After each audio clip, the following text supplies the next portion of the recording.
Tears rolled down their cheeks as they hurriedly made their way to escape the courtroom, as though to escape the sins of their father and the family name. As they wondered if it had been of their loving father that all have just been said about. While the legal outcome was not certain, as evidence was still being unveiled, it was quite clear the emotional toll it had on the Combs family, especially his daughters. It was also obvious that it was not just Diddy on trial, but his legacy and his loved ones were also bearing the fallout. This was the dilemma that transpired on the second day of famed music mogul Sean Diddy Combs' hearing, as he was being charged for up to 5 allegations. Makes one wonder if truly he is as loving a father as he portrays. To put his daughters through such an ordeal with his alleged shady actions that are now exposed to the light. Fasten your seatbelts as I take you deep into the event that transpired on that fateful day of the court hearing. By all means, he is a man blessed with beautiful children, born to several women. He often mentions how much he adores being a father to them. In an interview, he said, "Having daughters has been one of the greatest blessings of my life. They've taught me so much about love, patience, and seeing the world differently." He is a father to 8 children, for which 5 of them are girls. So let's get to meet these girls. His first daughter is Quincy Combs, born in 1991, and although not biologically his child. Diddy has taken her to be one of his own and treated her as such. Her mother is Misa Hilton, and her father was the late Al B. She was adopted by Diddy when he and Misa started dating after his death. She starred in a Fox TV series called Star and received the full support of her adopted father. His second daughter is Justin Dio Combs and is 29 years old, born in 1996, to Diddy and his late partner Kim Porter, who passed on in 2018 after a very brief battle with pneumonia. Justin is known for her athleticism and fashion sense. He also fathers a pair of twins, Delilah Starr and Jesse James, who were born in 2006 to Kim Porter. They are frequently seen with Diddy at events. His last daughter is 3 years old, born in 2022 by Dana Tran to Diddy at an age of 53. He calls her his miracle child. Her name is Love Sean Combs. His relationship with his daughters. From all indications, he seems to have a very healthy and emotional relationship with his girls, as most times he is seen blowing a kiss to them before taking his seat in the courtroom.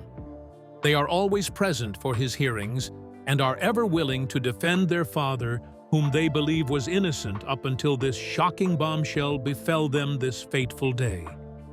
He had always had beautiful remarks to make about his daughters, and I am very sure they also had nothing but stories of heroism to tell about him. I mean, he was their icon and role model, and obviously as it should be. Sadly, the outcome of events might just forever change the way they see their father in the future. Notwithstanding, they are his prized jewels. About Quincy, he had this to say: "Quincy is a star. She's got that hustle and creativity like me, but she's her own woman." About Justin, he said, "Justin is fearless. She doesn't back down from anything." About the twins, he had this to say: "My twins keep me young. They're so full of life, just like their mom was," referencing Kim Porter. He once joked, "They run the house. I'm just there to pay the bills and cheer them on." Concerning his youngest daughter, Love Sean, is God's way of reminding me what's important. He frequently posts adorable father-daughter moments with her. He often says on his socials that his daughters changed him. "They softened me in ways I didn't know I needed." Since the demise of Kim Porter, he vowed to take care of these girls the best way he knew how, and to give them the world, because they deserved it. All 7 of his 8 children were there to support Diddy, and in attendance were all his daughters, with the worthy inclusion of his mother, Mrs. Janice Combs. All were in attendance as he made his signatory kiss gesture to his daughters and a heart-shaped sign on his chest before settling down. After which the opening statement began in federal court of Lower Manhattan. Diddy was charged with sex trafficking, racketeering, conspiracy, and transportation to engage in prostitution, all to which he pleaded not guilty. The prosecution said that the jury could expect to see videos of Cassie and another woman known as Jane involved in alleged freak-off sessions. The secret sex shows involved women being forced to take drugs and have sex with male prostitutes while pretending to enjoy themselves for Combs's sexual gratification. Cassie, whose real name was Cassandra Ventura, was a key witness in this case and was a very high-profile victim of Diddy's atrocities. Combs allegedly threatened to release tapes of the freak-offs if Cassie ever defied him, which she considered souvenirs of the most humiliating nights of her life. These said freak-offs happened in various hotels in the United States and abroad. His associates were known to provide materials like oil and linens for use to his pleasure. He was also said to record these events. After this, new evidence was exposed where a CCTV video was played where Diddy was seen assaulting and beating his then-girlfriend Cassie to the floor and further kicking her on the floor. Evidence resurfaced that he was said to have bribed the security officers to give him what he thought was the only copy of his devious acts caught on camera. There was no denying this, as there was hard-based evidence. His defense accepted and blamed it to be under the influence of alcohol. Combs apologized and took full responsibility for his actions. At this point, I can all but imagine the look on his daughter's face as they see their father beat a woman mercilessly to the floor.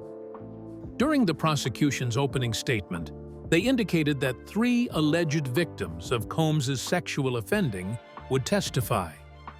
Cassie, his former partner, was expected to be among the opening witnesses. A second woman, identified only as Jane, was described as a single mother who met Combs in 2020 and quickly became caught up in his web of abuse. Combs allegedly forced her to have unprotected sex with escorts and take drugs. A third witness, referred to as Mia, worked as a personal assistant for Combs and testified that he forced himself on her sexually against her will, the prosecutor said. Up next to testify was a male escort in the witness stand whose name is Daniel Phillip, an escort and prostitute who said he was paid by Cassie to have sex with her in 2012, while Combs was also present. Phillip begins his testimony by telling the jury that he worked as an escort, managing male strippers for women. In 2012, he said that he was called to a suite at the Gramercy Park Hotel in Manhattan for a bachelorette party. Instead, he arrived to find Cassie and Combs, who he said was wearing a robe and a bandana over his face. He said he was paid several $100s for his time. Phillip said that Combs masturbated in a corner of the room while he had sex with Cassie. He admitted to doing it several times more. Under questioning from the prosecution, Daniel Phillip's descriptions of his sexual encounters with Cassie and Combs became increasingly graphic. He recalled that Combs would sometimes record the encounters with a mobile phone or a camcorder. Phillips recalled that on one occasion he witnessed Diddy assaulting Cassie when he told her to come her, but she said she was busy. Diddy was in the other room and told her to come over there.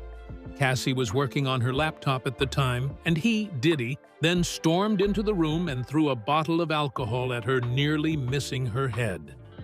He then beat her to the ground again, while screaming at her saying, "Bitch, when I tell you to come now, you come now, not later."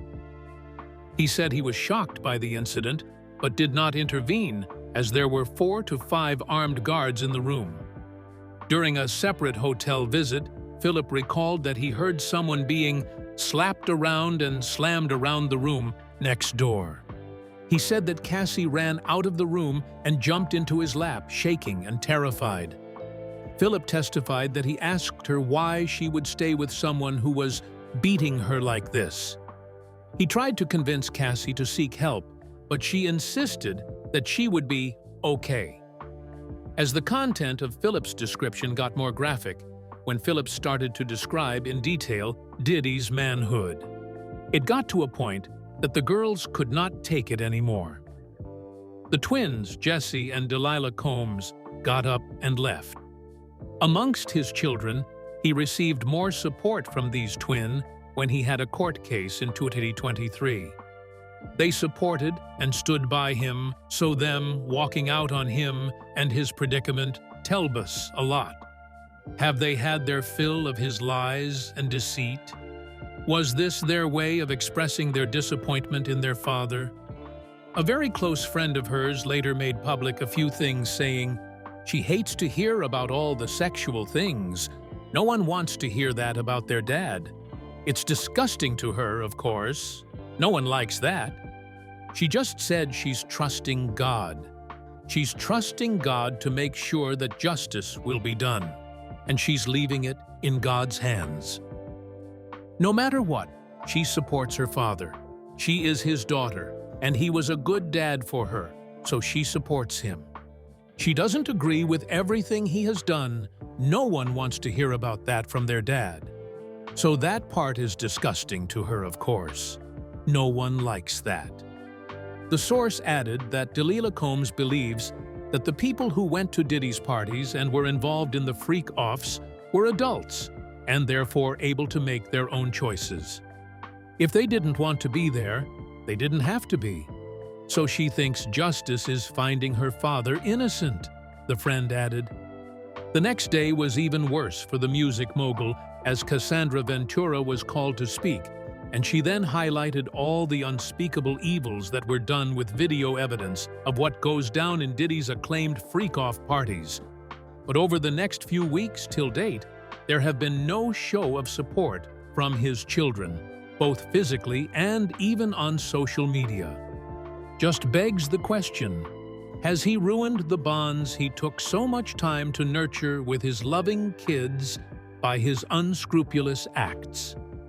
We'd love to hear your thoughts. Drop them in the comments section below. I am listening to everyone. If you found this breakdown insightful, don't forget to hit that subscribe button and turn on notifications. We'll keep digging deep into the stories that others won't. Until next time, stay curious and keep questioning.